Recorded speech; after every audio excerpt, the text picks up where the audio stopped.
Marius. Oui, merci beaucoup. Maître, professeur docteur Dadi Saleh a dit beaucoup de choses. Le doyen Richard Bondo ici, il a aussi dit beaucoup de choses.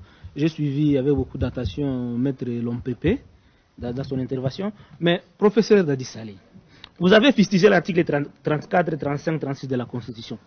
Nous disons que c'est un problème d'acteur. La Constitution à soi n'a pas de problème. L'article 34 dit quoi? Alinéa 1. Les propriétés privées est sacrées. Est-ce que ceux qui nous gouvernent et ceux qui nous dirigent aujourd'hui respectent-ils pour la propriété privée? Ça, c'est consacré dans la Constitution. Article 35. Alinéa 1er. L'État garantit les droits à l'initiative privée, tant aux nationaux qu'aux étrangers. Et c'est seulement, professeur Saleh, d'ouvrir une petite boutique au coin de votre avenue. Si demain vous n'allez pas faire parce que vous serez asphyxié par les taxes mises en place par ceux qui nous gouvernent. L'article 36. Le travail est un droit et un devoir sacré pour chaque Congolais. Aujourd'hui, pour les fonctionnaires de l'État, nous sommes le 28, le 19 aujourd'hui. Ils ne sont pas encore payés. Et si c'est la faute de la Constitution, c'est la Constitution qui demande à ces gens-là de ne pas être payés. Ça, c'est un problème. Donc, la Constitution a tout prévu. Mais le problème réside dans les acteurs qui doivent la faire respecter. Richard Bodo, le doyen Richard ici, à ma droite. Je crois que toutes les marches que nous avions à organiser contre la révision de la Constitution sous Kabila, il était sur le terrain. Il a marché pour maintenir la Constitution que nous avons aujourd'hui. La Sekapagana, Rossi Mukendi ont été tués juste pour défendre la Constitution. Mais pourquoi aujourd'hui il cherche à ce que cette Constitution-là soit révisée? Parce que quand il a parlé, il s'est limité sur la sémantique. Il n'a pas entré sur les fonds. Et il a prouvé à suffisance, je suis d'accord avec Maître Bodo, que la Constitution n'est pas respectée. Les textes, c'est pris comme si ce sont des papiers, comme si ce sont des lettres mortes. Ce n'est pas la faute de la Constitution. C'est notre faute à nous, les acteurs politiques, qui ne sont pas disposés à respecter cette Constitution-là. Et cette Constitution-là met des bâtons dans la roue des politiciens. Déjà, la Constitution ici dit aux politiciens de ne pas dépasser 2 mandats. C'est ça le problème. Mais ceux qui ont le pouvoir aujourd'hui cherchent à aller au-delà de 2 mandats. La Constitution leur limite. Pour eux, l'article, le verrou 220 doit être sauté.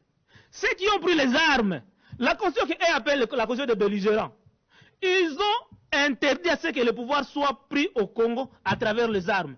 Ils ont légitimé la voie démocratique. Il faut aller aux élections. Il faut l'article 5 puisse produire des effets. Le pouvoir émane du peuple. Il faut que nous votions. C'est la Constitution.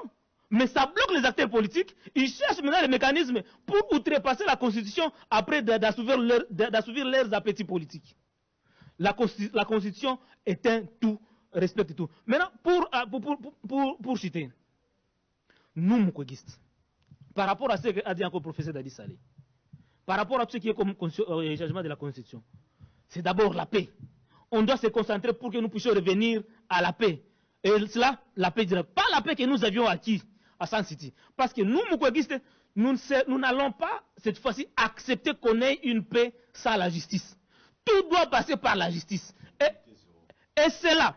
On commence à partir de 1993, à travers le rapport Mapping. Ils sont de l'Union sacrée. Parmi les membres de l'Union sacrée, il y a ceux qui sont indexés dans le rapport Mapping. Ils sont là. Ils mangent avec eux. Et ils ont du mal à les indexer. Il n'y a pas seulement que l'M23 qui tue. L'M23 est en train de tuer aujourd'hui. La CPI, je crois que va s'en occuper. Mais ceux qui ont tué avant l'M23, ils sont documentés. Et c'est pourquoi, nous, Moukoguistes, nous avions toujours demandé à ce que la justice traditionnelle soit mise en place. La vérité doit être connue. La justice doit être faite. La réparation et puis obtenir la garantie de nos répétitions. À côté de ça, le tribunal ad hoc doit être mis en place. Le tribunal pénal international de justice. À ce que tous ceux qui auront fui le pays soient poursuivis.